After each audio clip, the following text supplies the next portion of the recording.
Welcome to the BCF Academy. In this video we will look at finding and identifying an embryo.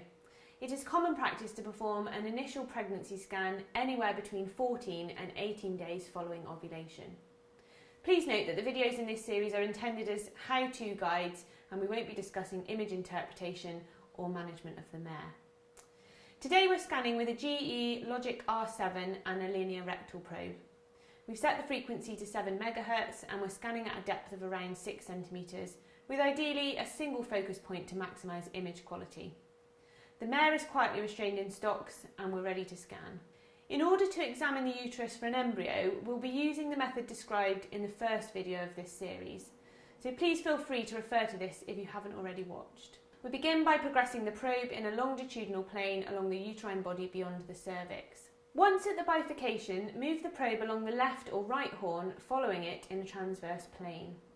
Assessment of the horns includes looking for any fluid within the lumen or uterine edema, which may indicate the mare is not in foal. This process is then repeated for the opposite horn.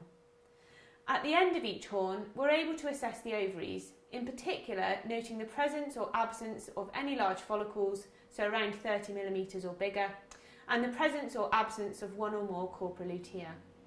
This information will also help to indicate the presence or absence of a pregnancy. Evaluating the entire reproductive tract 2 or 3 times will help to ensure no information is missed. In this clip we can see an 18-day pregnancy. It is identified as a spherical, anechoic, fluid-filled structure within the uterine lumen. Echogenic specular reflectors dorsally and often ventrally may be visualised, as seen in this image.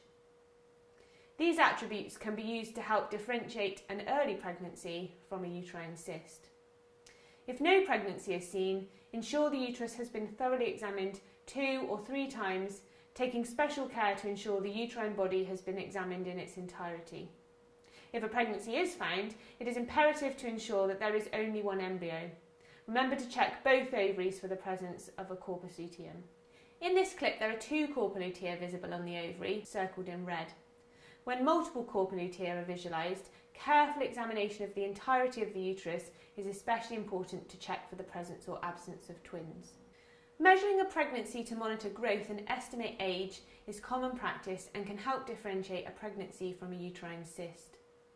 Differentiating a pregnancy from a uterine cyst is sometimes near impossible, so it is very important to record the size, shape and location of any uterine cysts found. If unsure, repeat the scan 48 hours later. A cyst will not grow, but an embryo will have substantially increased in size. In this clip there is an 18-day pregnancy and a small uterine cyst. As the probe is progressed along the uterine horn, the cyst is seen first, circled in red, and the probe is progressed along the uterine horn until the pregnancy is visualised. Thanks for watching this video, we hope you've enjoyed it.